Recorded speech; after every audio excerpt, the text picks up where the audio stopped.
John 19, 25, 27. This I have also discussed in the past, but it's going to blow your mind nevertheless. John 19, 25, 27. Please, guys, listen to this. I've done this. I swear to you, you're going to pass out from shock and awe. Now there stood by the cross of Jesus his mother and his mother's sister, Mary, the wife of Clopas, and Mary Magdalene. When Jesus therefore saw his mother and the disciple whom he loved standing by, he said to his mother, woman, remember that word, woman. Jesus is on the cross. Mary's the woman. Please pay attention. I swear, I've already discussed this, but I swear you're going to get blown away again. I promise you. Woman, behold your son. Woman, Jesus her son, John her son. Woman and her seed. Then he said to the disciple, behold your mother.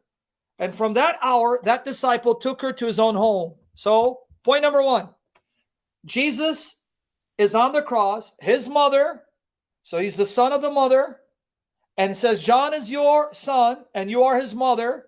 So the mother called woman, and here's her seed. And one of her seed is on the cross. Now, when Jesus was crucified, John 19, 17, notice the shape of the mound that he was crucified on. John 19, 17. And he, bearing his cross, went to a place called the place of the skull, which is called in Hebrew Golgotha. You can still find that mound in Jerusalem. I was reading a commentary, right? Pay attention, Leonardo. There's a mound that looks like a head, a skull. So now, guys, please, I'm so excited for you to learn this and relearn it and rehear it because some of you already heard it. I'm about to jump out of my chair for joy. Honestly, I'm so elated. This is amazing stuff. Shows you the Bible supernatural. Okay, watch. Jesus is hanging on a cross.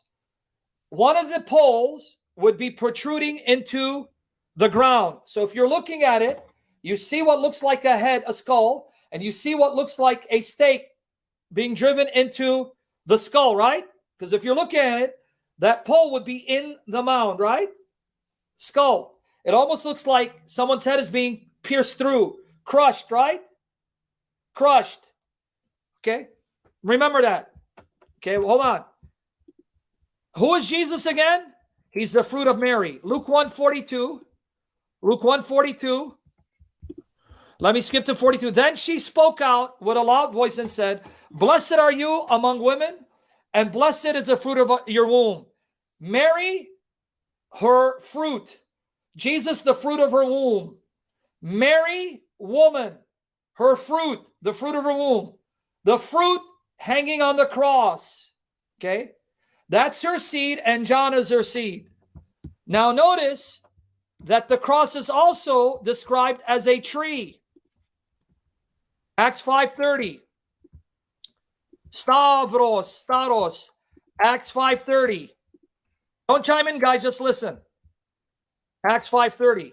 The God of our fathers raised up Jesus, whom you murdered by hanging on a tree. Tree. Acts 10:39.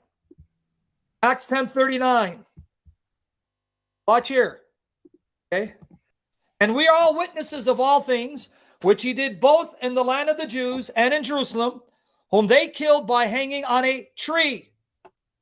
Okay. Acts 10:39. It's also in Acts 13:29, Galatians 3:13, and 1 Peter 2:24. Okay.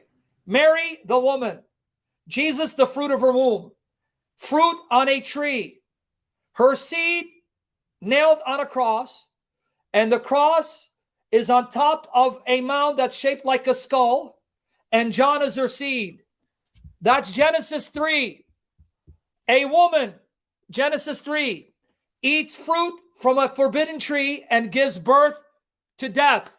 Another woman gives birth to a fruit, her seed, who hangs on a tree, and if you eat that fruit from the tree, you live.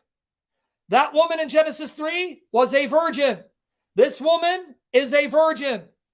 And then we're told in Genesis 3:14 and 15 that God will put hatred between the serpent and the woman, and between his seed and her seed.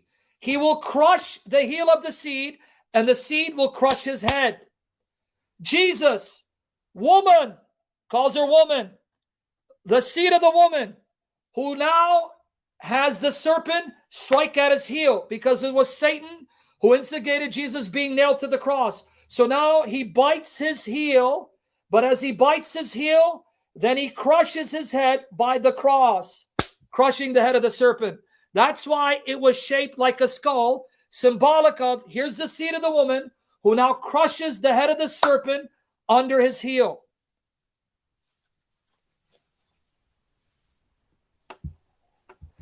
Now I see why Jesus is calling her woman. This is the new Eve, the new woman, and we are her seed. And here's the fruit of her womb hanging on a tree. A virgin gives birth to a fruit hanging on a tree. Which fruit you eat to live. That virgin in Genesis 1, called woman, ate forbidden fruit from a forbidden tree and brought death.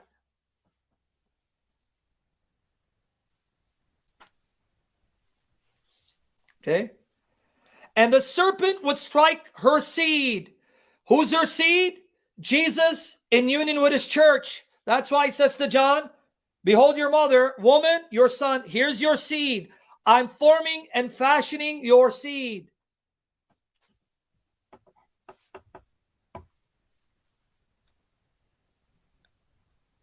So we got that? We got it? Virgin woman in Genesis 3. Virgin woman in New Testament. Virgin woman eats fruit from a forbidden tree due to the instigation of the serpent, gives birth to death. Virgin woman, New Testament, gives birth to the fruit of her womb, who hangs on a tree, whose flesh you eat and blood you drink for life. The serpent will be at war with the woman and her seed. He's going to strike her seed in the heel, and he's going to crush his head. Jesus, the fruit of the woman, her seed, gets struck by the serpent Satan at the heel. Because if a poisonous snake bites you, you die.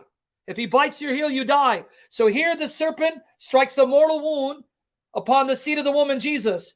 But now he's close enough, because now when the serpent gets close to your feet, not only is he close enough to bite you, but he's close enough for you now to crush his head. So he bites you and you crush his head. So Jesus allows the serpent to bite his heel because he's inviting him to come close enough. So now that he's close enough, now you think you got me? Bam, I got you. And my cross, which you think was the end of me, was me crushing your head, which is why the cross of Christ was situated on a mound that looked like a skull. So that would be symbolic of his cross crushing the head of the serpent.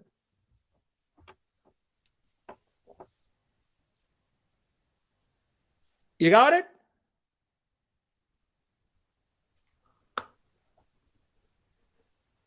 So Mary is that woman. That's why he's calling her woman. But as a Protestant idiot, I thought it was because he wasn't acknowledging her. Actually, he was exalting and elevating her status, if you have eyes to see and ears to hear. He wasn't calling her woman to show like, hey, you're nothing. He was calling her woman to identify her with the woman of Genesis 3. That's why.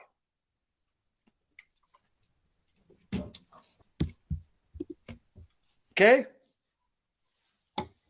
He was identifying her as the woman and her seed, the fruit of her womb, the fruit hanging on a tree. That's the antidote to the death that that first woman gave birth to by eating forbidden fruit from a forbidden tree.